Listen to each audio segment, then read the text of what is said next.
The notification on my phone made my blood run cold. Account balance, $847.32. Our wedding fund, $50,000 that we'd been saving for 3 years, was gone, almost completely wiped out.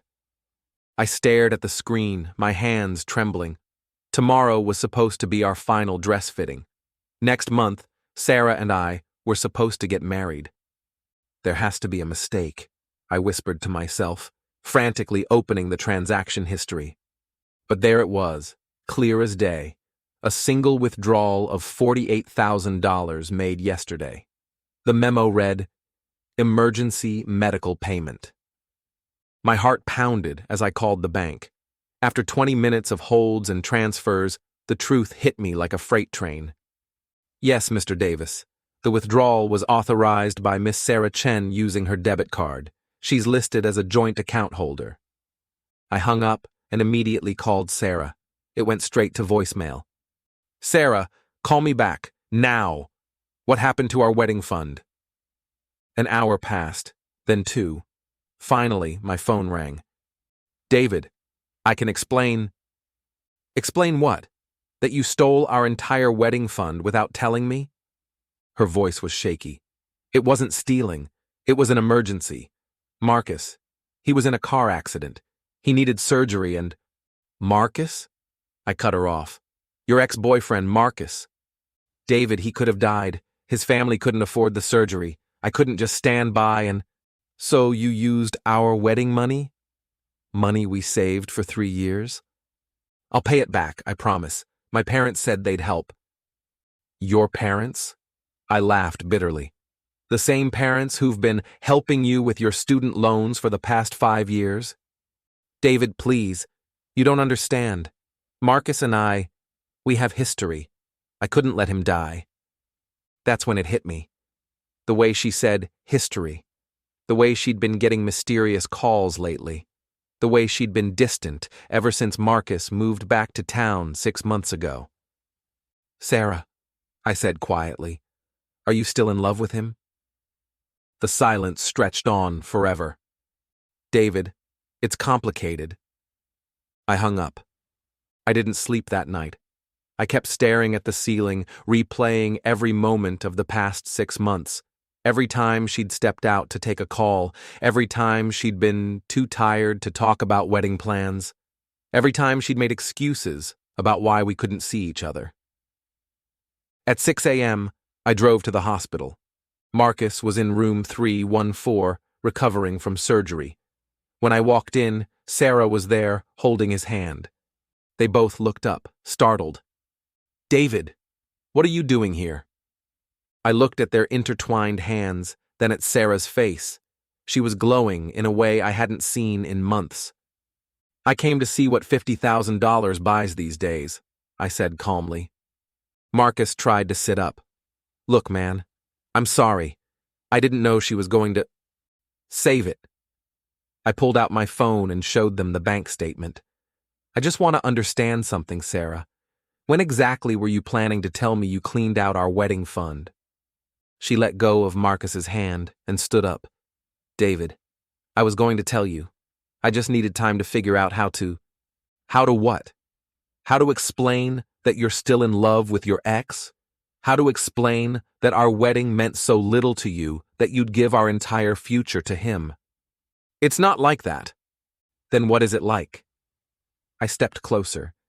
"Because from where I'm standing, it looks like you just chose him over me. Again." Marcus cleared his throat.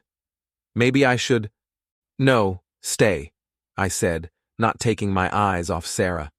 "I think you should hear this too. Sarah, I'm calling off the wedding." Her face went white. "David, you can't be serious. It's just money. We can save up again." "It's not about the money." I pulled off my engagement ring and set it on the hospital table. "It's about what the money represents. It's about trust. It's about the fact that when you had to choose between your future, with me, and your past, with him, you chose him." "David, please." "I'm done, Sarah. We're done." I walked toward the door, then turned back. "Oh, and Sarah, You might want to figure out how you're going to pay for that expensive college degree of yours, because I'm withdrawing my financial support." Her face crumpled. "David, you can't. I'm in my final year. I need that money to graduate." "You needed our wedding fund to save your ex-boyfriend. I need my money to build a life with someone who actually wants to be with me." As I left the hospital, I could hear her crying behind me, but I didn't look back. The next few days passed in a blur. I canceled the wedding venue, returned the tuxedo, and started the process of removing Sarah from all our joint accounts. But the hardest part was calling her family to tell them the wedding was off. "David, what happened?" Sarah's mother, Linda, sounded genuinely shocked. "Sarah said there was some misunderstanding." "Mrs. Chen, there's no misunderstanding. Sarah spent our entire wedding fund on her ex-boyfriend's medical bills without telling me. When I confronted her, she admitted she still has feelings for him." There was a long pause. "David, I'm so sorry. I had no idea. Sarah told us you two were having financial difficulties and that you'd asked her to postpone the wedding." "She lied to you." I don't know what to say. Is there anything we can do to fix this?" I thought about it for a moment. "Actually, there is something. I'm going to need you to take over Sarah's student loan payments. I've been covering them for the past 2 years, but under the circumstances—" "Of course, David. We understand." "Thank you. And Mrs. Chen, I'm sorry it ended this way. I really did love your daughter." "We know you did. We'll always consider you family." After I hung up, I felt lighter somehow, like a weight had been lifted off my shoulders. That afternoon, I got a call from Emily, Sarah's younger sister. "David? It's Emily. I just heard about what happened. I'm so sorry." Emily was 24, 2 years younger than Sarah, and had just graduated from nursing school. She'd always been the sweeter one, the one who actually seemed to care about other people. "Thanks, Em. I appreciate that." "David, I need you to know something. Sarah, she's been seeing Marcus behind your back for months. I tried to tell her it was wrong, but she wouldn't listen. She said you were too stable and that Marcus made her feel alive. Again." My jaw clenched. "Why didn't you tell me?" "I wanted to, but she's my sister. I hoped she'd come to her senses before it was too late. I'm so sorry, David. You deserved better." "Thanks for telling me now." "David?" Her voice was soft. "I know this is probably terrible timing, but would you like to get coffee sometime? I'd like to talk to you about something." I was surprised. "About what?" "I'd rather discuss it in person. Are you free tomorrow?" The next day, I met Emily at a small cafe downtown. She looked nervous, playing with her coffee cup and avoiding eye contact. "Emily, what's going on? You said you wanted to talk to me about something?" She took a deep breath. "David, I need to tell you something, and I hope you won't think less of me for it." "What is it?" "I've had feelings for you for years, since before you started dating Sarah." I blinked, completely caught off guard. "Emily, please, let me finish. I know it's wrong. I know you were with my sister, but I couldn't stand watching her treat you the way she did. You're kind and loyal, and you deserve someone who appreciates that." She finally looked up at me, her eyes bright with tears. "I'm not asking you to feel the same way. I needed you to know. Before you disappeared from our lives, forever." I stared at her, processing what she'd just said. Emily had always been beautiful, but in a quieter way than Sarah. Where Sarah was flashy and attention-seeking, Emily was gentle and thoughtful. "Emily, I don't know what to say." "You don't have to say anything. I just wanted you to know that someone in my family actually sees your worth." I reached across the table and took her hand. "You're not going to lose me. Wedding or no wedding, you're still important to me." She smiled through her tears. "Really?" "Really. But Emily, I just got out of a 3-year relationship. I need time to... I know. I'm not asking for anything right now. I just wanted you to know how I felt. As we sat there, holding hands across the table, I felt something I hadn't felt in months. Peace. Comfort. The sense that someone actually cared about me. Emily, I said quietly, would you like to have dinner with me sometime? Just as friends, for now? Her face lit up.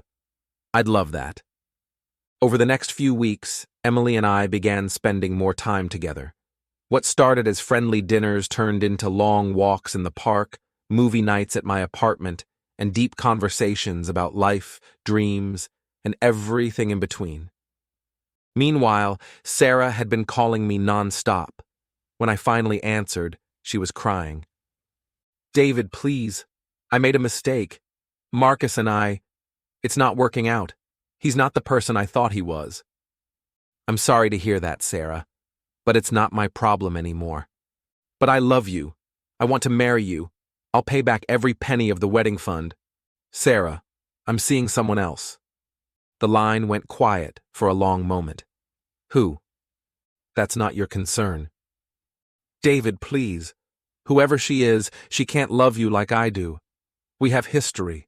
We were supposed to get married. But you chose Marcus. You made your choice, Sarah. Now I'm making mine. David, wait. I hung up. That evening, Emily came over with takeout from my favorite Chinese restaurant. As we ate, she seemed unusually quiet. What's wrong? I asked. Sarah came to see me today. I set down my chopsticks. What did she say? She knows about us. She's furious. She said I was betraying her, that I was stealing her fiancé. What did you tell her? Emily met my eyes. I told her that you were never really hers to begin with, that she threw away the best thing that ever happened to her, and now she has to live with the consequences. I smiled. And she said she's going to fight for you, that she'll do whatever it takes to win you back. She can try, I said, reaching for Emily's hand. But I'm not interested in going backward. I'm interested in moving forward. Emily squeezed my hand. David, I need to tell you something. What is it? I love you. Not just as a friend, not just as a rebound. I'm in love with you. And I know it's complicated because of Sarah, but I can't pretend anymore. I looked at her beautiful, honest face and felt my heart swell. Emily, I love you too. She smiled, tears in her eyes. Really? Really. You're everything Sarah isn't. You're kind, you're loyal, you're honest. You see me for who I really am.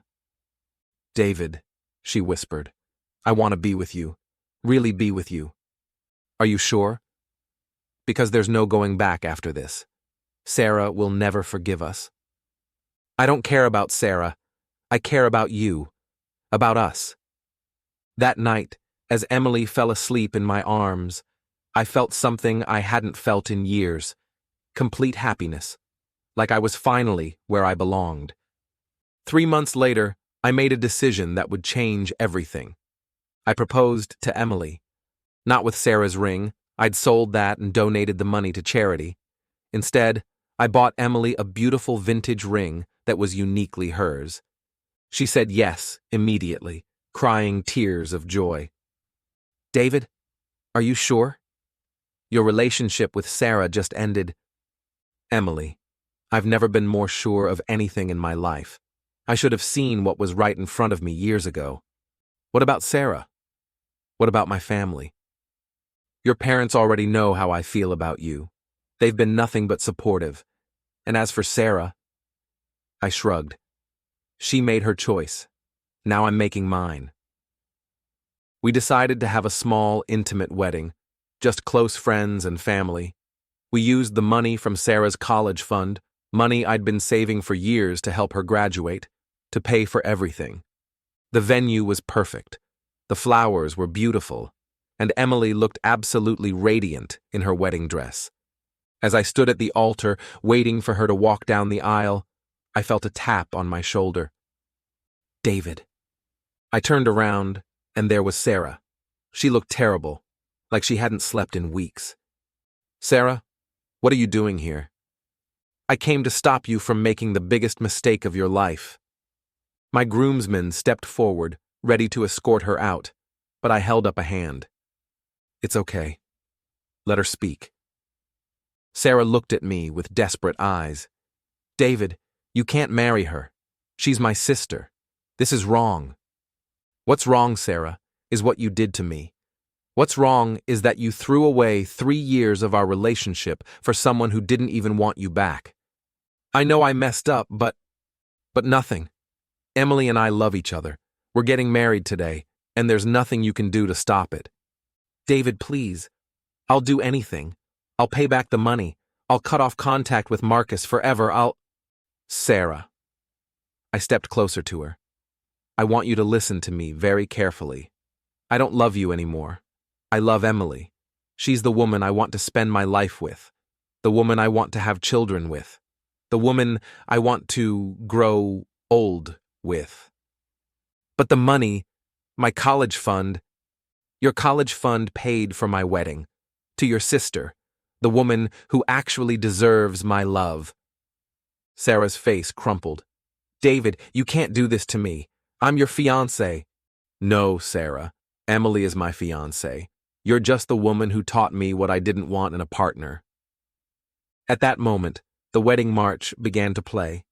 Emily appeared at the back of the church, looking like an angel in her white dress. Sarah turned to look at her sister, then back at me. David, please. Goodbye, Sarah. As Emily walked down the aisle toward me, I saw Sarah collapse into a chair in the back row, sobbing. But I didn't feel sorry for her. I felt free. The wedding was perfect. Emily and I exchanged vows in front of our closest friends and family, promising to love, honor, and cherish each other for the rest of our lives. During the reception, Sarah approached us one last time. Emily, she said, her voice broken. He was mine first. We were supposed to get married. You're supposed to be my sister. Emily looked at her with a mixture of pity and steel. Sarah, I was your sister when you were cheating on David with Marcus. I was your sister when you stole his money. I was your sister when you broke his heart. But you didn't care about being my sister then. Emily, please. No, Sarah. You made your choice. You chose Marcus over David. You chose your past over your future. And now you have to live with the consequences. Sarah turned to me one last time. David, I'm sorry. I'm so sorry. I know I don't deserve your forgiveness, but... You're right, I said calmly. You don't deserve my forgiveness. But more importantly, you don't deserve my wife's forgiveness either. Sarah's face went white. Your wife. Yes, my wife. Emily is my wife now, and she's the only woman who will ever hold that title. Sarah stumbled backward, as if I'd physically struck her. David, I can't accept this. You don't have to accept it, Sarah, but you do have to live with it. With that, Emily and I walked away, hand in hand, to begin our new life together. 6 months later, I heard through mutual friends that Sarah had dropped out of college. Without the financial support she'd been counting on, she couldn't afford to finish her degree. Marcus had left town again, apparently unable to handle the pressure of Sarah's expectations. She was back to living with her parents, working part-time at a retail store. Meanwhile, Emily and I had bought a beautiful house in the suburbs. She'd gotten a job at the local hospital, and I'd been promoted at my company. We were talking about starting a family. One evening, as we sat on our porch watching the sunset, Emily's phone rang. It's Sarah, she said, showing me the screen. Answer it, I said. Let's hear what she has to say. Emily put the phone on speaker. Hello, Sarah. Emily, I need help. I lost my job, and Mom and Dad can't afford to support me anymore. I was wondering if maybe David could. No, I said firmly. I'm not giving you any money, Sarah. You made your choice. David, please. I'm desperate. I have nowhere else to turn. You should have thought about that before you spent our wedding fund on your ex-boyfriend. That was a mistake. I was confused. You were selfish, Emily interrupted. You've always been selfish, Sarah. You took David for granted, and now you're facing the consequences.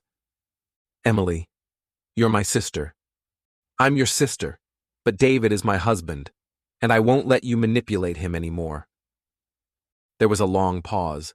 Then Sarah's voice, barely a whisper. I understand. I just want you both to know that I'm sorry for everything. Goodbye, Sarah, Emily said, and hung up. I pulled my wife closer to me. Do you think she'll be okay? Emily shrugged. She'll figure it out. She always does. But David, I need you to promise me something. What? Promise me you won't give her money, no matter how desperate she gets, no matter how much she begs. Promise me. I kissed her forehead. I promise. You're my family now, Emily. You're the only one who matters. 2 years later, Emily and I welcomed our first child, a beautiful baby girl we named Grace. As I held my daughter for the first time, I thought about the journey that had brought me here. If Sarah hadn't betrayed me, I never would have discovered my true feelings for Emily. If she hadn't stolen our wedding fund, I never would have realized how much I deserved to be loved unconditionally. In a twisted way, Sarah had given me the greatest gift of all. She'd shown me what real love looked like by showing me what it wasn't. At Grace's christening, I looked out at the congregation and saw Sarah sitting in the very back row. She looked older, sadder, but she was there. After the ceremony, she approached us hesitantly. David, Emily, I just wanted to say congratulations. She's beautiful. Thank you, Emily said politely. Sarah looked at me, tears in her eyes. David, I want you to know that I'm genuinely happy for you. Both of you. You deserve all the happiness in the world. I studied her face, looking for any sign of manipulation or ulterior motive, but all I saw was genuine regret and acceptance. Thank you, Sarah. That means a lot. I also want you to know that I'm getting help, therapy. I'm trying to become a better person. I'm glad to hear that. She nodded, then started to walk away, but she turned back one last time. David, the money, the wedding fund. I know I can never pay it back, but I want you to know that it was the most expensive lesson I've ever learned, and I deserved every penny of the cost. As she walked away, Emily squeezed my hand. Do you regret it? Any of it? I looked at my wife, holding our daughter, surrounded by people who truly loved us. Not for a second. And I meant it, because sometimes the best thing that can happen to you is having someone show you exactly what you don't want. Sarah had done that for me. She'd shown me that love without loyalty is meaningless, that promises without actions are empty, that someone who truly loves you would never put their past before your future. Emily had shown me the opposite. She'd shown me what real love looked like, what it felt like to be chosen, not settled for, what it meant to be someone's first choice, not their backup plan. As we walked home that evening, our daughter sleeping peacefully in Emily's arms, I realized that Sarah had been right about one thing. She had given me the most expensive lesson of my life. But it was worth every penny. From now on, I shall be untouched by spring and autumn and detached from romance and worldly beauty. Did you enjoy this story of betrayal turned into true love? Hit that like button, subscribe to the channel, and ring the notification bell so you never miss our emotional stories. Write in the comments, which moment hit you the hardest? When Sarah spent the wedding fund, when David chose Emily, or when Sarah realized what she lost? See you in the next story.